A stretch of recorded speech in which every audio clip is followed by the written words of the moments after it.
여러분 안녕하십니까? JTV 8시 뉴스입니다. 전주의 봄날을 설레게 했던 전주국제영화제가 오늘 폐막했습니다. 올해 영화제는 사상 최다 매진 기록을 세웠고 국가 권력의 민낯을 보여주는 논쟁적인 작품들을 상영하면서 전주만의 차별성을 보여줬다는 평가를 받았습니다. 하원호 기자입니다. 폐막일인 오늘도 상영장에는 전국에서 온 영화 팬들의 발길이 이어졌습니다. 네, 어제 와가지고 아래층 남자 한 편 봤고요. 오늘도 1회차, 2회차, 3회차 이렇게 볼 예정이에요. 이번 영화제에는 211편의 작품이 모두 503회 상영됐습니다. 이 가운데 219회가 매진돼 역대 최다를 기록했고 야외 상영장 만여 명 등 전체 관객 수는 7만 1000여 명으로 잠정 집계됐습니다. 영화의 거리에 상영장을 집중시킨 게 효과를 거뒀습니다.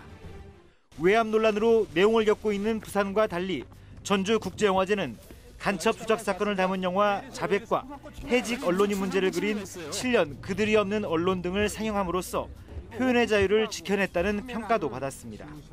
표현의 자유에 대한 억압 아니면 자기 검열 이런 부분들을 저희가 이렇게 극복해 나가는 게 영화제의 어떤 목적 중에 하나 중요한 가치가 아닌가 생각합니다.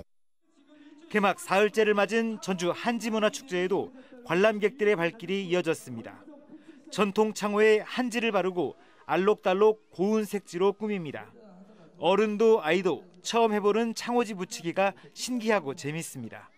한지도 해보니까 아이도 되게 처음으로 붙여봤는데 좋아하는 것 같아요. 그래서 한지도 처음 접해봤는데 이걸 통해서 한지라는 거에 대해서 되게 알 것 같아요. 한지문화축제는 내일까지 한국전통문화전당에서 열립니다. JTB 뉴스 하원호입니다. 예비 타당성 조사가 필요한 전북의 대형 사업이 현재 4개인 것으로 집계됐습니다. 정부는 총 사업비 500억 원이 넘을 경우 예비 타당성 조사를 실시한 뒤 이 조사를 통과한 사업에 한해 국가 예산을 지원하고 있습니다. 전라북도가 4,500억 원 규모의 메가탄소밸리와 1,700억 원의 새만금 수목원 조성, 그리고 1,500억 원의 소리창조 클러스터와 550억 원의 식생활 교육문화센터의 예비 타당성 조사 통과에 힘쓰고 있지만 기획재정부는 전라북도의 예타 사업이 다른 광역단체보다 많다는 이유로 선정을 꺼리고 있습니다. 새만금개발청이 기업의 투자를 유도하기 위해 투자 의지가 있는 기업을 전담하는 전담관을 운영하기로 했습니다. 또 투자유치 지원반과 인허가 지원반, 그리고 사후관리 지원반 등 3개 분야 7명으로 기원 지원팀을 만들어 기업 민원을 원스톱으로 처리하기로 했습니다. 지난해 10월 새만금개발청 국정감사에서 그동안 새만금개발청이 투자유치 성과를 발표한 MOU 가운데 91%는 실제 투자로 이어지지 않은 단순한 MOU 체결로 조사됐습니다. 완주군이 소양면에 대규모의 경관 개선 사업을 추진하고 있습니다. 하지만 주민들의 소득보다는 일부 상업시설에만 이익을 줬다는 지적이 나오고 있습니다. 보도에 정원익 기자입니다. 완주군 소양면의 오성마을 입구에서 마을 안길을 올라가면 한옥 숙박시설들과 레스토랑이 나옵니다. 완주군은 지난해부터 마을 입구에서 한옥 숙박시설까지 380m 구간에 경관 개선 사업을 하고 있습니다. 안길 폭을 넓히고 새로 포장하는 작업을 하고 있습니다. 안길 옆에는 쌈지공원을 만들 예정이고 주택 담장은 사업비의 80%를 보조해 한옥 담장으로 꾸몄습니다. 농촌에서는 드물게 지중화 사업까지 했습니다. 그래서 이 동네만 지중화를 하자 해가지고 했어요. 저 입구에서 저 위에까지는 쭉. 모두 15억 원을 들여 경관을 개선했지만 주민들은 안길 끝에 있는 한옥 숙박시설과 레스토랑만 혜택을 보고 있다는 주장입니다. 이 주민들한테는 혜택은 없어요. 영업하는 분들이 여기에 이제 많이 들어옴으로써 장사하는 분이 혜택이 있겠죠. 나라 돈으로 일부 상업시설의 진입로를 치장해준 꼴이 돼버렸습니다. 소득이 고르게 가치를 분배가 될 수 있도록 해야 되는데 그것이 조금 부족되지 않냐라는 생각을 좀 가져보고요. 완주군은 이 마을에 계속 한옥을 건립해 관광객을 유치한다는 계획입니다.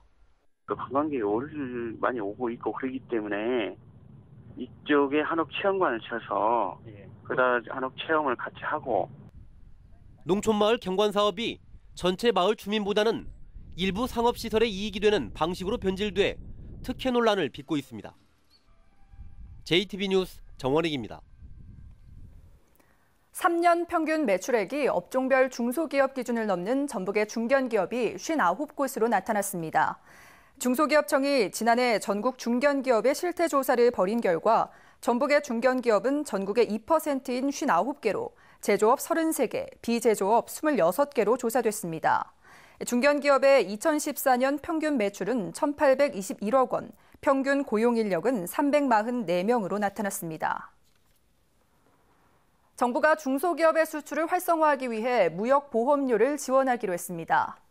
산업통상자원부는 연간 10만 달러 이하의 수출기업을 대상으로 0.4%인 무역보험의 보험료율을 0.1%로 낮춰 지원하고 보험 가입과 보상 절차도 완화하기로 했습니다. 산업자원부는 혜택을 받는 기업을 4만 개까지 확대할 계획입니다. 욕설과 폭언 등 한 해 평균 150건가량의 교권 침해 사건이 발생하고 있는데요. 정신적 피해를 호소하고 있는 선생들이 많아 교육청이 대응을 강화하기로 했습니다. 조창현 기자입니다. 2년 전 시골의 한 중학교에서 학부모가 교장에게 골프채를 휘둘렀습니다. 교사가 자신의 아이를 체벌했다며 화풀이를 한 것입니다. 정신적 피해를 입은 교장과 일부 교사는 전보 신청을 해 다른 학교로 떠났습니다. 분노 조절이 안 돼가지고 선생님한테 대들을 그러면 교사의 자존감이 떨어지죠. 막 대한 애들이 드러나니까 명퇴하겠다 하는 분들 주위에 많이 있어요. 지난 3년간 교육청에 보고된 교권 침해 사례는 400건이 넘습니다. 유형별로는 폭언과 욕설이 가장 많고 수업 진행 방해와 폭행이 뒤를 이었습니다. 학부모에 의한 침해 사례도 17건이나 됩니다. 피해 교사들은 정신과 치료를 받을 만큼 심각한 증상을 호소합니다. 불면증, 두통, 그런 것을 호소하는 우울병이 좀 많고 선생님들이 일반인들이 생각하기보단 훨씬 더 고통을 좀 받고 있는 분들이 있다는 것을 말씀드리고 싶습니다. 전북교육청이 도를 넘은 학부모 침해 사례에는 고발 등 법적 대응을 포함해 강하게 대응하기로 했습니다. 교권 침해의 건수는 좀 줄어들었는데요.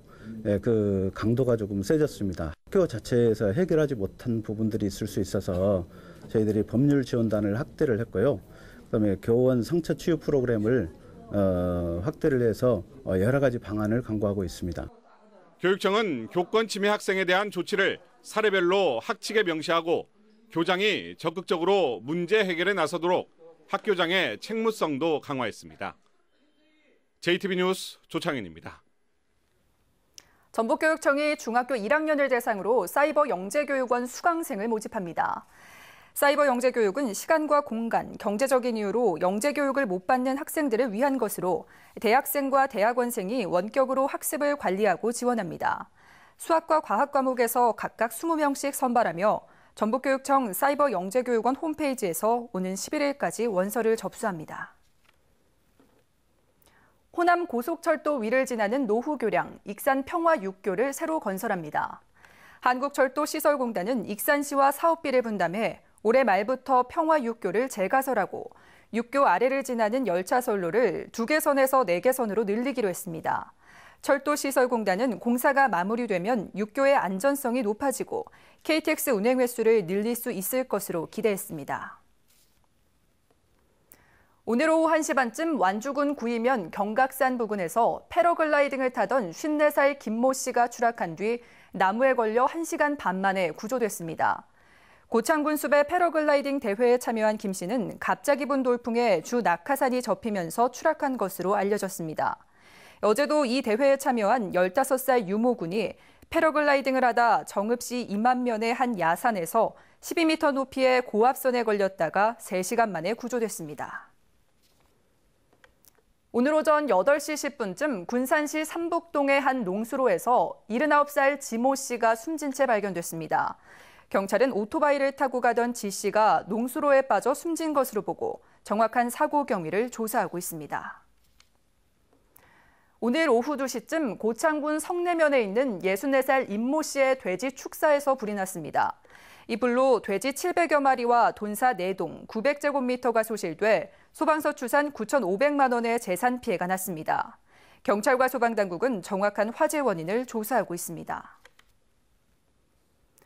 오늘 오전 9시 40분쯤 부안군 위도면 왕등도 남서쪽 20마일 해상에서 조업 중이던 베트남 국적의 선원 26살 카오 씨가 실종돼 해경이 수색 작업을 벌이고 있습니다. 해경은 이 선원이 어선 스크류에 감긴 어망을 제거하기 위해 바다에 들어갔다 실종됐다는 선장의 말에 따라 정확한 사고 경위를 조사하고 있습니다. 날씨입니다. 연휴 마지막 날인 내일 전북은 대체로 맑겠지만 미세먼지 농도가 나쁨 수준으로 높아 나들이 할 때 주의가 필요합니다. 낮 최고 기온은 27도까지 오르겠습니다. 군산과 김제 등 서해안 지역은 내일 대체로 맑겠습니다. 아침 최저 기온은 9도에서 10도, 낮 최고 기온은 25도에서 27도가 예상됩니다.